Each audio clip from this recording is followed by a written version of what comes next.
conceded, but you ran into a man who looked very hot tonight. Yeah, very. I was focused, but he was even more hungry. And unfortunately, I didn't have the tools, and I didn't have my accuracy tonight.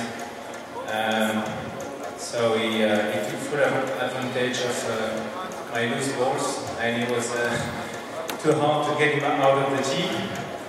And so that's why I was struggling the whole match. I have to ask this question, and I am so sorry to do so, Titi, but you're 34 years of age now. You've been world champion, you've been world #1. Is it possible that we will see you for the next World Open? Yeah, well, I think so.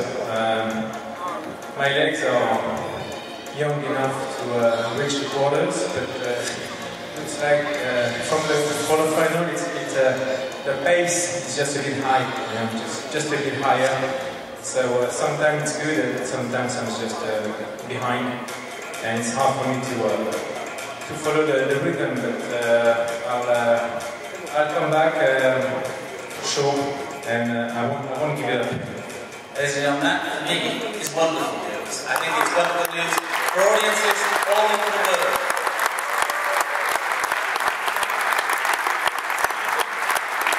I hope that fans will recognise the input that this man has made for his own country and around the world. Titi, you are a pleasure to spend time with, and all your fellow professionals hold you in the highest regard. Ladies and gentlemen, Thierry Lincou.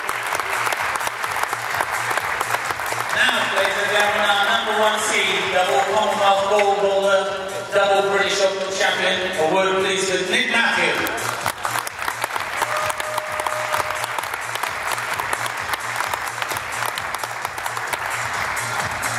Nick, you just seem to be getting better and better. It's an awesome sight to watch out there. You do everything so well. Your own thoughts about your form? Yeah, I mean, obviously delighted to get Thierry off the reel of. I'm well aware what a good fighter he is, and you know, sort of that's the bare minimum he brings to it. He brings everything else on top of that. But I know that when he's maybe not at his best, he's got that unbelievable fight. But I think he's come back more times from 1 love, 2 look down the angle probably in history. So I was always aware I had to keep focus on every point, every shot, and you know, you could see maybe he wasn't at his very best movement wise, but you know, still I have to do the same thing tomorrow regardless of if I play for 2 hours today or if I won 3 load. It's the same job I have to do tomorrow, so nothing changes for me really. We had some private time in Qatar and we talked about you as a player and a person, etc. And you obviously focus your efforts on certain times and periods to peak well.